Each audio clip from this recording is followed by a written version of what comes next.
Nós temos condições de mudar o balcão. Mas é preciso ter confiança. Em que essa mudança vai partir de nós. Não existe autoridade acima da soberania da ciência. Não existe autoridade.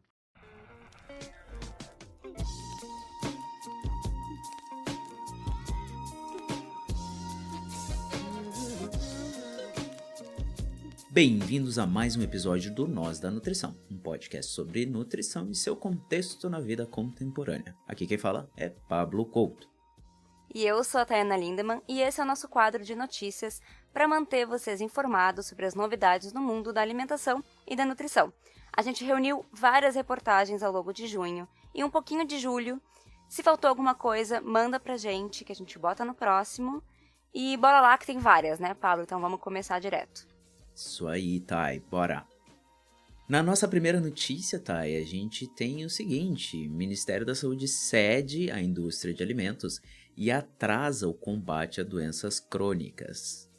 Notícia de 19 de maio de 2021. A notícia escrita por Gabriel Zósio fala: o secretário de Vigilância em Saúde do Ministério da Saúde, Arnaldo Medeiros, atendeu a um pedido da Associação Brasileira da Indústria de Alimentos, a ABIA, e atrasou a divulgação do próximo plano estratégico para combate às doenças crônicas não transmissíveis, elaborado após consulta pública. A ABIA, que representa empresários como Danone, McDonald's e Nestlé, ou seja, as Big Company, e às vezes nem tão big, mas enfim, obteve uma audiência com Medeiros em 4 de março deste ano, para tratar da edição de 2021 e 2030 do Plano de Ações Estratégicas para o Enfrentamento das Doenças Crônicas e Agravos Não Transmissíveis do Brasil. Ao tomar a decisão, o secretário ainda declarou que a Associação de Empresas é representante ativo e relevante para a construção de políticas públicas, acenando como uma questionável, no mínimo, proximidade entre os interesses públicos e privados. Em consonância com o secretário, Maciel, o diretor da BIA, disse que a entidade tem uma parceria de longa data com o Ministério da Saúde. Essa, aliás, não é a primeira vez que a BIA investe contra o uso do conceito alimentos ultraprocessados. Desde a publicação do Guia Alimentar para a População Brasileira em 2014, a indústria nacional se queixa da utilização desse termo científico. Como mostramos, o então presidente da BIA, já naquela época, tentou engavetar a publicação do Guia Alimentar, pressionando o então ministro Arthur Tioro, que, por sua vez, não cedeu. Ainda bem, né, Thay? Ainda bem, a gente falou sobre isso, né, daquela vez. Dessa investida em relação ao Guia Alimentar, a gente fez um episódio sobre isso e, felizmente, isso não andou pra frente. Até então, né? A gente sempre tem que estar ligado porque as coisas voltam. A próxima notícia é da Maíra Matias, no Joio e o Trigo, e ela publicou no dia 1º de junho de que, em julho, começariam a valer as regras de eliminação de gordura trans industrial no Brasil. O plano até então era o seguinte: numa primeira fase, que seria julho desse ano até julho de 2022, a nova regra estabelece um limite de 2% de gordura trans em relação à gordura total em todos os alimentos e óleos vendidos, assim como acontece em países como Dinamarca, Chile, Equador e Uruguai. A partir de janeiro de 2023, o Brasil vai adotar o modelo de países como Estados Unidos e Canadá, banindo o uso dos óleos parcialmente hidrogenados. Como que é hoje? Como é que funciona hoje o Brasil?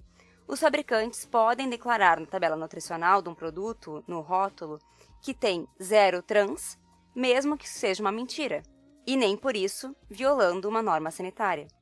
Essa jogadinha é permitida em produtos que tenham abaixo de 0,2 de gordura por porção. Só que acontece que um pacote com 100 gramas de produto pode levar em consideração uma porção de, por exemplo, 30 gramas. Esse produto, por exemplo, um biscoito, é muito provável que a pessoa abra o pacote e coma inteiro. Nesse momento já não é mais 0 trans. Ele tem mais gordura trans do que a tabela nutricional nos traz. A norma brasileira também permite que as empresas façam aquelas propagandas na parte da frente da embalagem, como 0 gordura trans, mesmo que eles apresentem menos de 0,1 de gordura trans por porção. E um estudo que foi feito no Brasil e publicado em 2018 encontrou ingredientes de gordura trans em 24% de um total de 160 produtos que exibiam alegações de zero trans. E aí, na notícia de 30 de junho, 29 dias depois da primeira notícia que eu comentei, a gente ficou sabendo que há poucas semanas da implementação da norma, a Agência Reguladora Brasileira deu um jeitinho de atender aos interesses da indústria de alimentos e óleos, liberando que esses produtos com níveis perigosos de trans, fabricados até hoje, que até então era 30 de junho, possam ser comercializados até 31 de dezembro de 2022. O IDEC, o Instituto Brasileiro de Defesa do Consumidor, lamentou com a seguinte nota, abre aspas, a Anvisa acabou frustrando as expectativas daqueles mais conscientes sobre o tema, que imaginavam que estariam efetivamente menos expostos aos produtos com gordura trans a partir de julho. Ou seja, temos aí a regra ainda valendo, a lei de produção ainda valendo, porém os já produzidos serão comercializados normalmente até o final do ano que vem. Então a mudança vai demorar muito ainda para chegar na gente, no consumidor. E para lembrar também, a gente já falou sobre gordura trans aqui no podcast, no nosso episódio 4. Então, quem quiser saber mais, o que elas são, como é que funciona isso, qual é o prejuízo para a saúde, no episódio 4 a gente fala tudo direitinho. Tá, e o mais interessante dessa notícia é que a gente sabe que a indústria ela tem o interesse de que as pessoas consumam mais seus produtos. Então a gente sabe que é um contrassenso na medida de que eles querem ficar isentos dessa responsabilidade de serem taxados enquanto pessoas que não estão utilizando uma matéria-prima de qualidade. Porém, eles querem lucrar, né? Vendendo, mas eles querem se passar por bonzinhos, né? Então é aquela coisa, assim, não fala mal de mim, mas eu fico aí te empurrando comida. Exatamente. É a famosa indústria da engorda. Exatamente. Que situação, hein? E a próxima notícia fala sobre a análise encontra agrotóxicos em alimentos ultraprocessados como salgadinhos e biscoitos. Notícia de 1 de junho de 2021, notícia de Gabriel Alves, da Folha de São Paulo, e Patrícia Cornews, no especial do Joio e Trigo. Na reportagem de Gabriel Alves, o repórter constata que a análise feita pelo IDEC, Instituto Brasileiro de Defesa do Consumidor, mostra que em boa parte dos alimentos ultraprocessados mais consumidos no Brasil tem agrotóxicos, como o herbicida glifosato, o glufosinato, o pirimirfos, o carbendazim e o butóxico de piperonila. Só nomes de gente fina, só produtos de altíssima qualidade, só que não. São herbicidas utilizados na indústria para matar larvas e, consequentemente, se a gente ingerir isso, a gente morre também, né? Enfim, não é como se colocassem agrotóxicos nos produtos. Porém, como o repórter fala, abre aspas, o uso dos agrotóxicos é muito frequente nas grandes culturas de soja, milho e trigo, e há um patamar estabelecido pela Anvisa para as quantidades máximas dos agrotóxicos nesses alimentos. As normas em vigor, porém, não contemplam alimentos industrializados. Conforme a jornalista Patrícia Cornews diz, foram encontrados resíduos nas bebidas soja, Natures Batavo, no cereal matinal Nesfit tradicional, nos salgadinhos baconzitos, clássico feito de trigo, no torcida sabor queijo, nas bisnaguinhas Pullman, bisnaguito e vários outros alimentos da indústria. Até mesmo o clássico biscoito, água e sal continham agrotóxicos neles.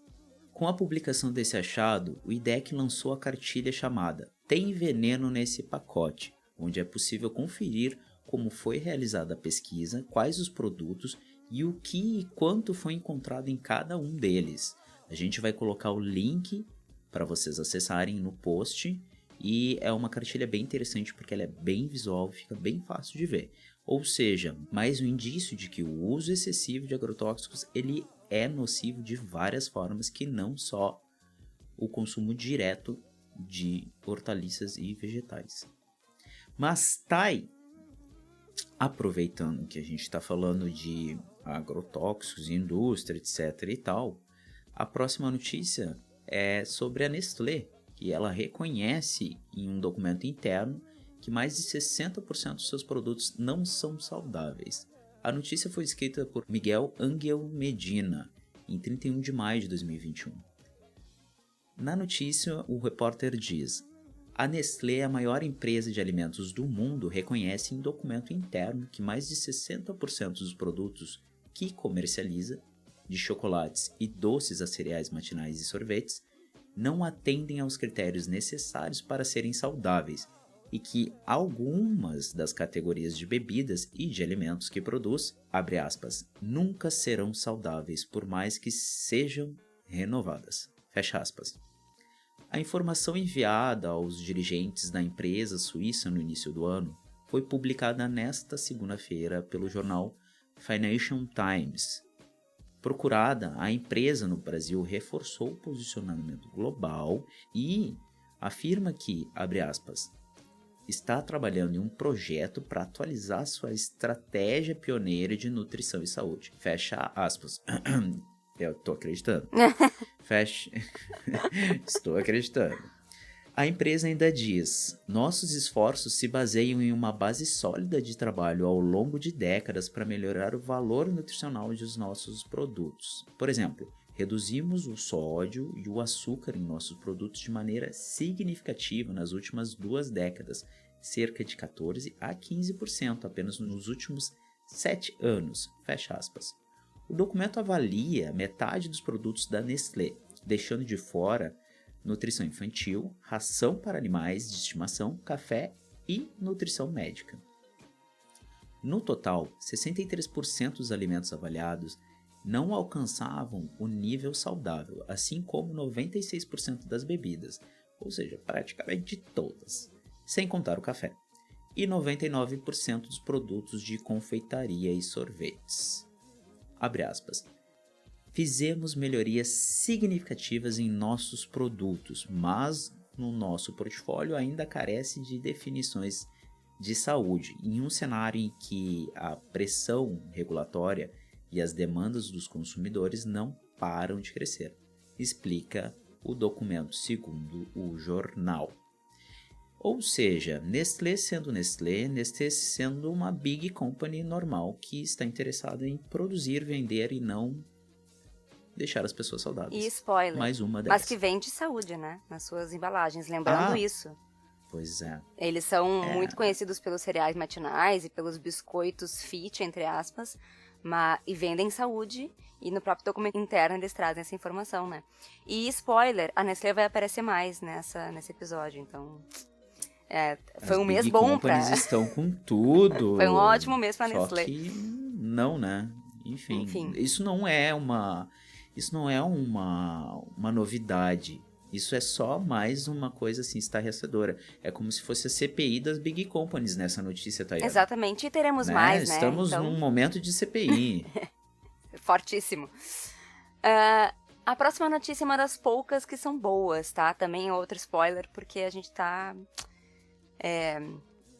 imerso em notícias ruins. Mas essa é uma notícia boa. Notícia de 21 de junho de 2021, o CRN lançou um guia de cuidado e atenção nutricional para a população LGBTQIA+. Esse documento traz uma breve apresentação sobre as pessoas LGBTQIA+, mostrando um perfil sociodemográfico da comunidade e as condições de vida e de saúde. Um dos objetivos é proporcionar aos profissionais de nutrição uma ferramenta de trabalho e cuidado, levantando questões psicossociais, estratégia de entrevista motivacional, avaliação nutricional, avaliação antropométrica, entre outros. Além disso, ele aborda as condutas nutricionais que devem ser aplicadas no atendimento e as políticas de saúde, alimentação e nutrição para a população. O guia ainda aborda a importância do nome social, dos pronomes e as formas de tratamento. Ele trata também de algumas expressões inadequadas e apresenta relatos de vivência das pessoas LGBTQIA+, e sugestões de leitura para quem deseja se aprofundar mais no tema. O CRN ainda coloca que o documento não tem nenhuma intenção de ditar a forma de condução de atendimento, mas é um guia. Então o link para essa notícia vai estar lá e dentro do link o documento na íntegra para quem quiser acessar. Que coisa bacana, Muito né? legal. Ver as nossas instituições de regulamentação se atualizando e se tornando mais orgânicas dentro do papel delas mesmas na sociedade, né? Já era o momento, né, da gente falar sobre isso. Na próxima notícia, Thay, a jornalista Constance Tache escreveu no Globo o seguinte: OMS inclui velhice em lista de doenças sobre crítica de especialistas. A notícia é de 10 de junho de 2021. A Classificação Internacional de Doenças, o CID, que é usada como código para classificar doenças, causas de internações e até mesmo óbito, ela é atualizada de tempos em tempos. Historicamente ocorrem alguns problemas, vez lá que outra dá uma tretinha básica. Como há um tempo atrás, o fato da comunidade LGBTQIA+, ser incluída no CID de homossexualismo e categorizada como transtorno mental. Ou seja, não faz o menor sentido. Enfim, listas, né? Dessa vez, o pessoal que faz os tec-tec no CID categorizou a velhice como uma doença. O epidemiologista Alexander Kalesh, do Centro Internacional de Longevidade e também presidente da Aliança Global de Centros Internacionais da Longevidade, tem usado a sua rede de contato para barrar a iniciativa. Ele comenta o seguinte, abre aspas, trocar um termo mal definido por outro ainda mais criticável, pois velhice contempla apenas a idade cronológica e não o processo de declínio e fragilidade. Fecha aspas. A jornalista ainda coloca que, no Brasil, cerca de 3/4 das mortes ocorrem a partir dos 60 anos, por doenças cardiovasculares, oncológicas, neurológicas, entre outras. E se tudo for resumido à velhice, argumentam os especialistas, há risco de faltarem informações e investimento específico para tratamento dessas doenças. A CID não especifica idade e o conceito de idoso varia. No Brasil, oficialmente, e para fins estatísticos, idoso é quem tem mais de 60 anos. Na Itália, 75. E aí, como que fica? Pois é, essa notícia deu o que falar e a gente está planejando um episódio não sobre isso, mas que vai trazer isso. Então, futuramente, fiquem ligados no Nossa Nutrição para acompanhar, porque a gente ainda vai trazer pessoas para discutir esse assunto por aqui. Aspectos relacionados à melhor idade, Tayana. Aspectos relacionados ao envelhecimento e como a nutrição está relacionada a isso, né? Que loucura e que delícia. Próxima notícia, Thay. Próxima notícia é um compilado de notícias que aconteceram muito rápido, assim, e que a maioria das pessoas deve ter acompanhado nas redes sociais, porque deu o que falar também. Foi a PL 490. 23 de junho de 2021, sai a notícia, então, de que a PL 490, que é projeto de autoria do ex-deputado federal Homero Pereira, do PR, e que é fortemente apoiada pela bancada ruralista, estava em discussão. O que ela traz? Qual é o ponto polêmico da PL? Ela trata do marco temporal e prevê que só poderão ser consideradas terras indígenas aquelas que já estavam em posse desses povos na data da promulgação da Constituição, ou seja, 5 de outubro de 88, passando a exigir dessa forma uma comprovação de posse, o que hoje não é necessário. O texto ainda flexibiliza o contato com povos isolados, proíbe a ampliação de terras que já foram demarcadas e permite a exploração de terras indígenas por garimpeiros. E aí, por semanas, quem passava em frente à Câmara dos Deputados acompanhou o protesto de indígenas de diferentes etnias contra essa aprovação. E durante esse tempo, muitas violências foram cometidas com esses povos que estavam protestando contra a PL que faria com que eles perdessem parte de suas terras e que mudasse essa demarcação, né? E aí, no dia 24 de junho, em uma sessão tumultuada na Câmara dos Deputados, a Comissão de Constituição, Cidadania e Justiça aprovou a PL por 40 votos a 21. Após a votação, o texto segue para o plenário da Câmara. Se for aprovado, vai ser encaminhado para a Comissão de Constituição, Cidadania e Justiça do Senado. Os parlamentares que são da oposição e que são líderes dos povos originários consideram muito provável o projeto de lei, que é desfavorável aos direitos indígenas, ir à sanção presidencial. E eles não descartam judicializar o tema com apelação ao Supremo Tribunal Federal.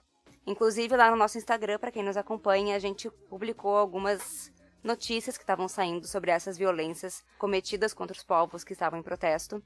Então, foi algumas semanas conturbadas lá e que, na verdade, o resultado foi bem negativo para todo mundo. E se você, por acaso, está se perguntando o que isso tem a ver com alimentação, o que isso tem a ver com nutrição, sinto muito em informar, cara pálida, tudo.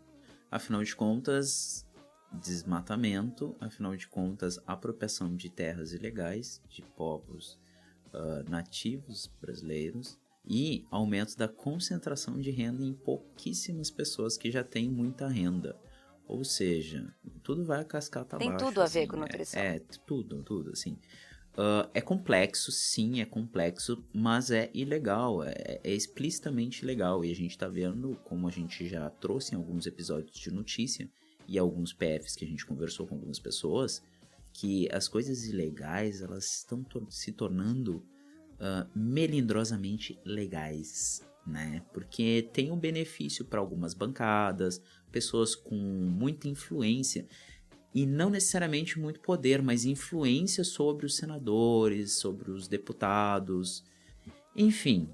É uma mudança que é violenta, é desrespeitosa e é contra os direitos humanos que a gente tem no Brasil, né? Inclusive, para quem ainda tem, assim, dúvida do que a nutrição tem a ver com isso, acho que é importante a gente falar do nosso episódio, né? No episódio 37, em que a gente ouve uma entrevista da Maria e da Cuyá sobre a atuação do nutricionista com população vulnerável, população indígena. Então, acho que complementa bem a importância que a nutrição e a saúde como um todo tem a ver com essa notícia. Né? Exatamente, Thay. Muito bem lembrado desse episódio. Excelente episódio. A gente vai colocar ele no link para vocês acessarem. A próxima notícia, Thay, fala sobre a pesquisa que revela dados alarmantes relacionados à mudança climática à saúde humana. Gente, tudo relacionado. As pessoas desmatam lá na Amazônia, cagam o clima inteiro e daí, tamo aí, Covid, essa coisa aí, cuficui para um lado e para o outro, saúde detonada.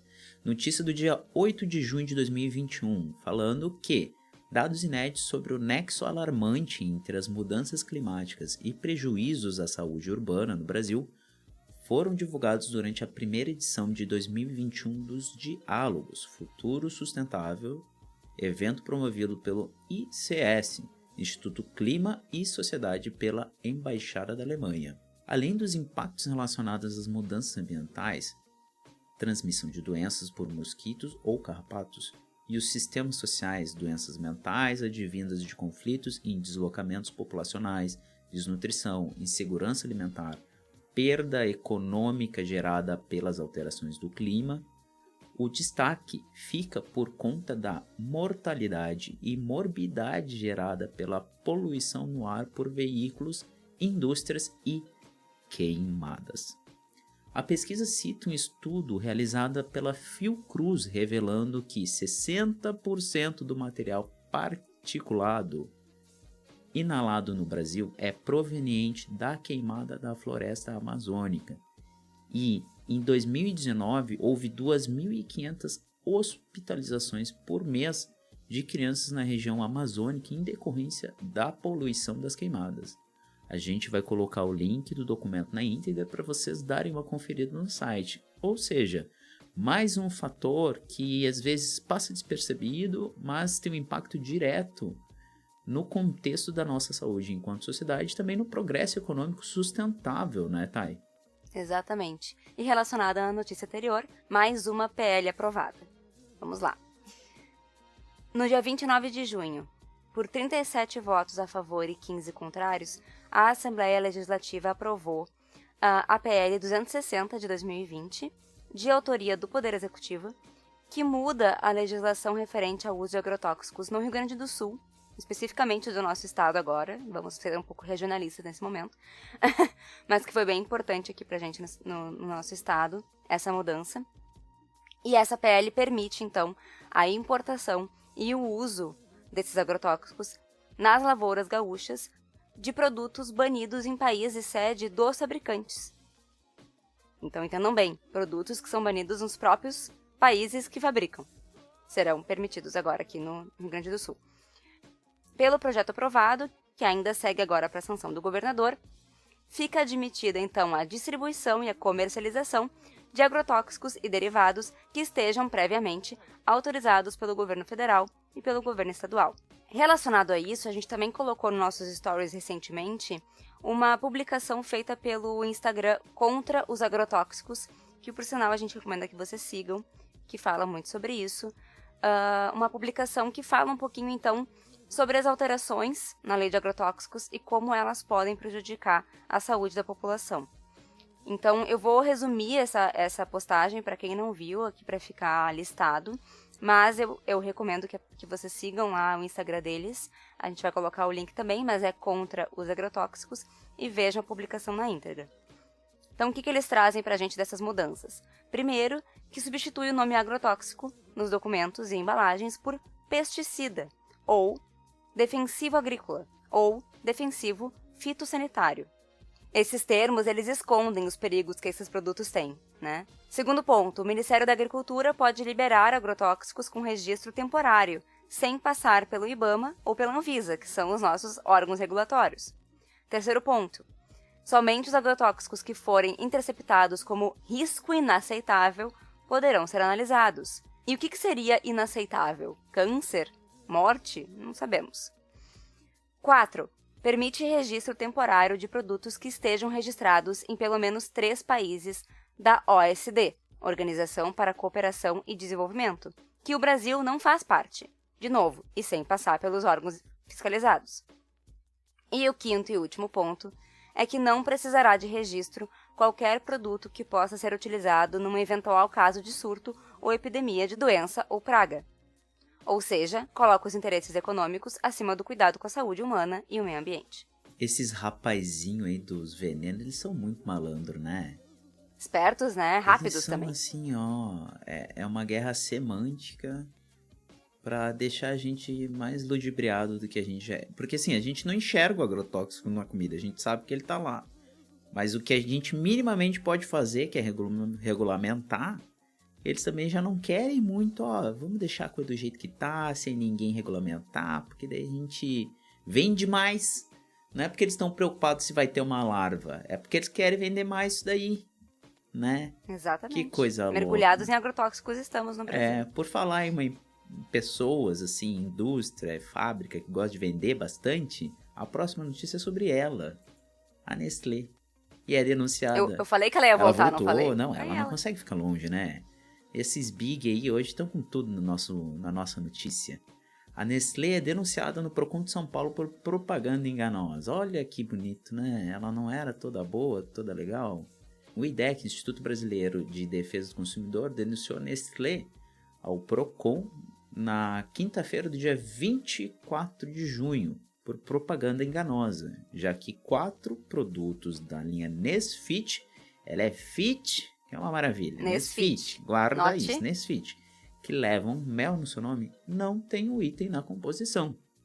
Nas embalagens também há imagens de favo de mel, além de outros elementos diretamente relacionados ao ingrediente, segundo o Instituto. Os produtos em questão são biscoito Nesfit, aveia e mel, Nesfit cookie cacau, aveia e mel, biscoito Nesfit leite e mel e o cereal matinal Nesfit mel com amêndoas, sem adição de açúcar.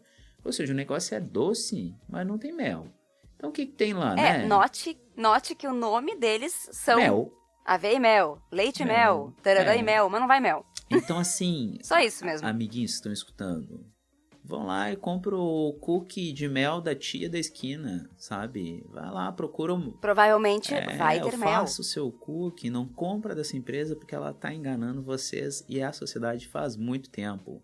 Ela só quer vender e gastar pouco, porque daí ela lucra mais. Próxima notícia, Thay. Exatamente. Voltamos com agrotóxicos. Eita! Notícia de 8 de julho, com o título de Vasta pesquisa francesa amplia a lista de doenças causadas por agrotóxicos, inclusive em bebês. O estudo ele é o resultado da análise de mais de 5.000 documentos sobre o tema, elaborados por pesquisadores internacionais e compilados pela equipe do INSERM, Instituto Nacional da Saúde e da Pesquisa Médica, da França. Há 8 anos, a ligação entre agrotóxicos e a aparição de doenças era considerada forte para 4 patologias graves, entre elas alguns tipos de câncer e mal de Parkinson. Agora são 6. Foram adicionados os danos cognitivos em adultos e crianças, branquiopneumopatia e bronquite crônica. Outro alerta do estudo, que se chama Agrotóxicos e Efeitos na Saúde, os Novos Dados, é que a exposição aos agrotóxicos é danoso desde antes do nascimento, quando a grávida tem contato de forma regular e profissional com os produtos.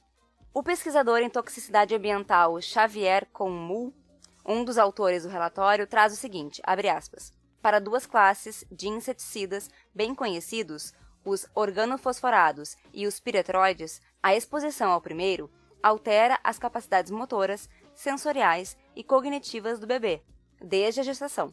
Já no segundo, percebemos que causa problemas de comportamento, em especial ansiedade, ou seja, serão crianças mais ansiosas. Fecha aspas. O pesquisador ainda cita uma 4ª doença grave que pode atingir as crianças, a leucemia, que também pode ocorrer em meio a um contato com os químicos em ambiente doméstico. O mais comum é no jardim de casa, nos países onde o uso amador das substâncias ainda não é proibido, como no Brasil. A pesquisa também identificou alguns danos potenciais dos produtos, especificamente nas mulheres, com a possibilidade de que eles provoquem a endometriose, uma hipótese que ainda precisa ser melhor aprofundada, de acordo com os cientistas, mas que é a doença que causa dores fortes no período menstrual e pode levar à infertilidade. Já faz um tempo que esses estudos estão saindo na mídia, na área científica, mas que não eram, então, fortes, significativos o suficiente para atrelar agrotóxicos com doenças.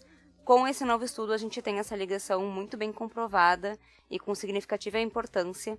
Então, cresce ainda mais essa análise e esse chamado para a gente perceber que também é o manuseio do agrotóxico, mas também é o consumo e o manuseio doméstico que causa essas doenças e essas gravidades, né? Tá, a próxima notícia, ela é para quem gosta de um futebolzinho aí, ó. Não tem nada a ver com herbicida, mas ela é sobre crack. É uma... Nossa! Meu Deus! Eu demorei a entender.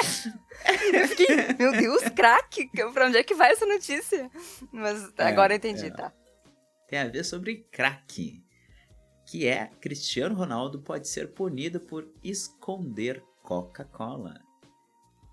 É uma notícia do dia 15 de junho de 2021, onde o futebolista Cristiano Ronaldo, ele, em uma coletiva, escondeu 2 garrafas de Coca-Cola antes de dar o seu pronunciamento. O que acontece? Essa notícia foi escrita pelo jornalista Gabriel Cossetrone e ele descreveu a polêmica da seguinte forma. Diante da força de seu nome, a atitude do craque português trouxe consequências.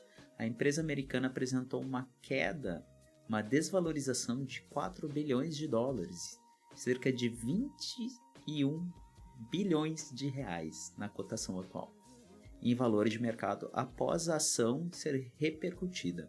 A atitude do craque poderia, segundo a relação comercial prevista em contrato entre a empresa e a UEFA, que é a Liga Europeia de Futebol, para a Eurocopa, ser alvo de punição por desrespeito às regras pré-estabelecidas. E a gente sabe que não é de hoje que os jogadores, atletas e ícones da cultura popular são patrocinados pela indústria de alimentos. Essa procura pela imagem de uma pessoa super famosa é uma forma mais batida do marketing que existe. No caso em questão, o patrocínio era pela UEFA e não no jogador. Porém, dentro dos trâmites de contrato, o jogador deve submeter suas imagens ao patrocínio da liga. O contexto dessa notícia é muito relevante, pois vem a calhar com a notícia da campanha pela tributação saudável. Olha que bacana. Que vocês podem acessar em tributosaudável.org.br. É uma campanha desenvolvida pela ACT Promoção em Saúde e da Aliança pela Alimentação Saudável, que visa a taxação de bebidas açucaradas no Brasil. Lembrando que as big companies, os refrigerantão aí, além de terem subsídio fiscal do governo, ainda contribuem para o adoecimento da população brasileira. Então, mesmo que seja por um motivo particular ou não, a ação do jogador Cristiano Ronaldo trouxe à tona para parte do público futeboleiro a questão do consumo do produto Coca-Cola, do refrigerante. Alguns talvez parem, outros não parem, mas o importante é que nós da nutrição, a gente está dizendo para vocês, tem o tributosaudável.org e vocês podem repercutir e utilizar isso como uma forma de adesão a essa notícia e essa campanha, ok? Muito importante, já falamos sobre isso, então acessem e participem lá para entender o que está acontecendo. Inclusive porque essa notícia do Cristiano Ronaldo repercutiu muito, né? Desde o início até essa que tu falou. Então, vamos repercutir mais, porque a gente tem que falar sobre isso mesmo.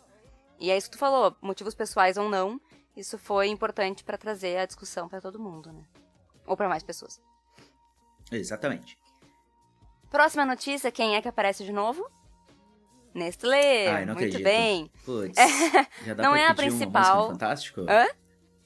Já dá pra pedir uma música no Já Fantástico? dá pra pedir música no Fantástico. Não é a protagonista da notícia, mas ela está aqui conosco. A indústria de alimentos ultraprocessados ataca novamente para criar uma narrativa conveniente para os seus interesses e minar as políticas públicas. O que aconteceu? 5 de julho de 2021, a notícia do Joio do Trigo nos traz que a Sociedade Brasileira de Pediatria lançou um manual intitulado, abre aspas, Temas da Atualidade em Nutrologia Pediátrica, fecha aspas, direcionado para os 25 mil pediatras associados com a sociedade, e é uma compilação de orientações aos médicos sobre diversos assuntos relacionados à alimentação de crianças e adolescentes, com o apoio da Nestlé e agradecimentos à empresa logo nas primeiras páginas, ou seja, nem um pouquinho dúbio essa relação, né? Yeah. Quais problemas desse manual? Além dele não adotar a classificação nova, que divide os alimentos pelo grau e pelo propósito de processamento, que a gente já viu no Guia Alimentar Brasileiro, e que, inclusive, nota para vocês que estão nos ouvindo, a gente vai lançar um episódio sobre essa classificação, para quem não conhece, para quem não sabe do que se trata, em um novo quadro que a gente tá fazendo, tá no forno, tá produzindo. Então fiquem ligados. Quase isso aí. Tá quase aí. Fiquem ligados que esse novo quadro, um dos episódios fala sobre a classificação nova. E essa classificação é ignorada nesse novo manual da Sociedade Brasileira de Pediatria e contraria as duas diretrizes oficiais do país, que são o Guia Alimentar para a População Brasileira, de 2014, o nosso queridinho, e, principalmente, a nova versão do Guia Alimentar para Crianças Brasileiras Menores de 2 anos, de 2019, que, inclusive, é um dos documentos que a gente narra no nosso quadro Narrações. Para quem não conhece, a gente lê o guia na íntegra, em episódios separadinhos, para você acompanhar todo o documento em forma de áudio. Após uma série de argumentos sobre os riscos de deficiências nutricionais, esse manual, lançado pela Sociedade Brasileira de Pediatria, encoraja, mesmo que de forma velada, o consumo de compostos lácteos, que é um alimento ultraprocessado, apresentado como uma alternativa para compor o cardápio das crianças. Nessa notícia do Joio do Trigo, a gente vai colocar o link para vocês, para quem quiser dar uma olhadinha. Eles fizeram uma imagem que representa muito bem as diferentes formas de comunicação do Guia Alimentar para a População Brasileira e desse manual da Sociedade de Pediatria. Em relação a composto lácteo, em relação a açúcar, sal e ultraprocessados. Vou trazer só um exemplo aqui, quem quiser ver tudo lá, bonitinho, tá no site. Mas o exemplo do ultraprocessado. O Guia Alimentar desaconselha o consumo de alimentos ultraprocessados até os 2 anos e explica o que é essa categoria, enquanto que, no Manual da Sociedade Brasileira de Pediatria, ela não usa esse termo em nenhum momento e foca em nutrientes específicos para abordar a alimentação infantil, e não em alimentos. Uma coisa muito importante para quem é nutricionista, a gente sabe que não dá para resumir alimentos em nutrientes. Até porque, se for por nutrientes específicos, daqui a pouco a indústria utiliza, sei lá, aquele Actigen-E, não sei o que, inventa um termo Exato. elaborado para tentar vender aquele produto para a população e cola muito fácil, porque a gente está sempre buscando, entre aspas, o melhor, porque eles conseguem dizer para nós de uma maneira muito bem perniciosa o que seria melhor para nós. É que nem o caso da Nestlé com a Nesfit AV Mel que não tem mel. É uma venda de saúde que não existe com um nome fantasia que não é real, né? Exatamente. Na próxima notícia, Thay, nós temos acho que talvez a segunda ou terceira boa notícia do episódio. Boa, acho que é. Que é, né? Acho que é. Ainda no tema tributação, a notícia é PLP 162 de 2019 avança na Câmara dos Deputados.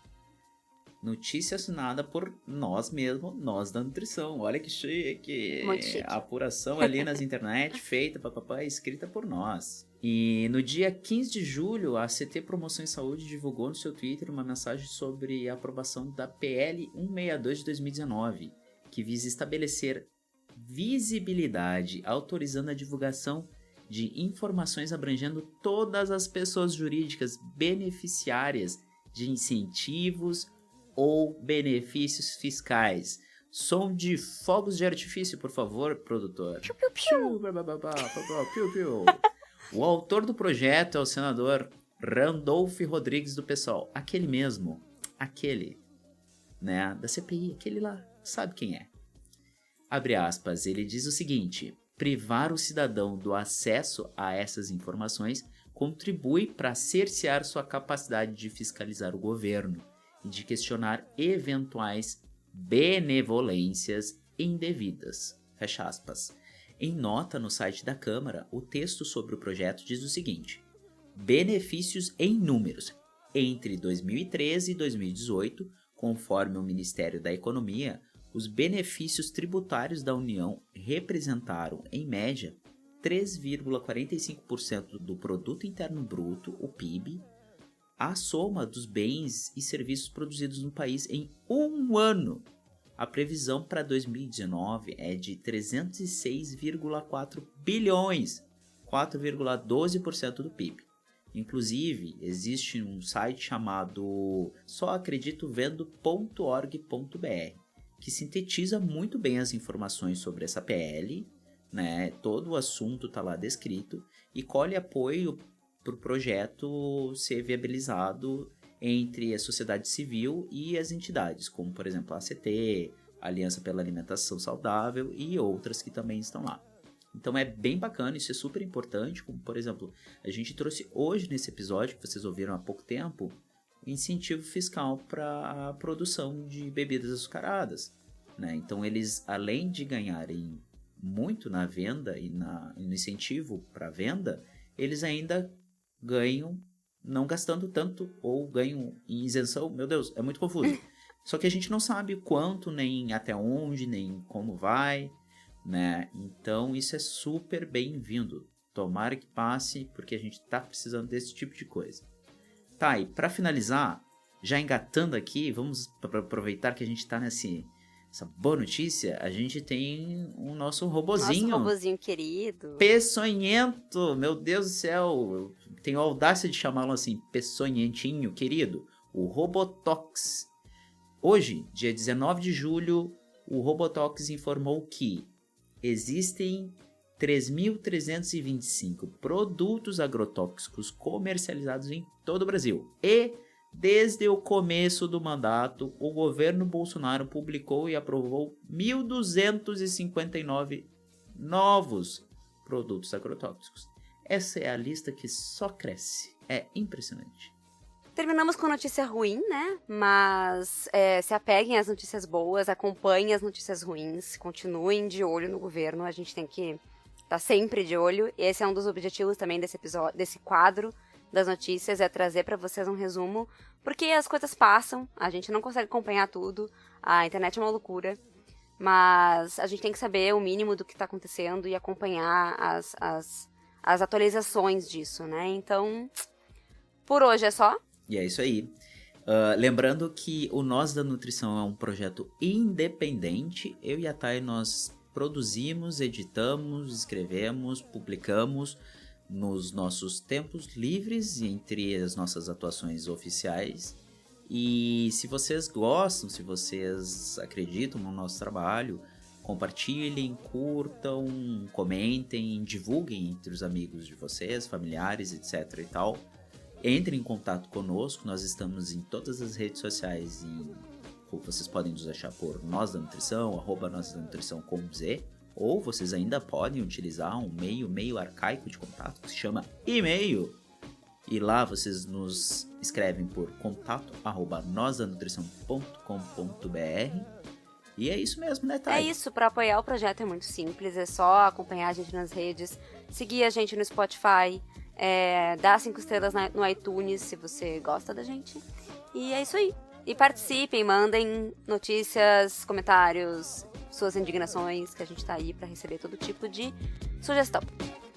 E é isso. Isso aí. Tchau, tchau. Obrigada, tchau, tchau.